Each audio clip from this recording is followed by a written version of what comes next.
ఏం మాట్లాడారు ఏంటి అనేది నేను చూడలేదు.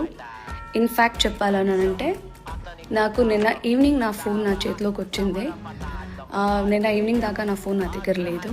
సో అన్ని కాల్స్ మెసేజ్లోనే అయిపోయింది. సోషల్ మీడియా నేను ఓపెన్ కూడా చేయలేదు. ఓకే, ఎవరో ఏదో నా గురించి మాట్లాడారు, ఏం చెప్తారు అని మీరు అడుగుతున్నారు కాబట్టి నేను ఒక మాట చెప్పాలనుకుంటున్నా. ఒకరి గురించి మేము ఎలా తెలుసుకుంటాము? ఒకరి గురించి మేము తెలుసుకోవాలంటే వాళ్ళ మనుషత్వం బట్టి, or else the way they talk బట్టి వాళ్ళు ఇలాగా అని మేము జడ్జ్ చేస్తాం కదా. సో ఇప్పుడు ఆల్రెడీ మీ అందరికీ తెలిసిపోయి ఉంటుంది, ఇంకెందుకు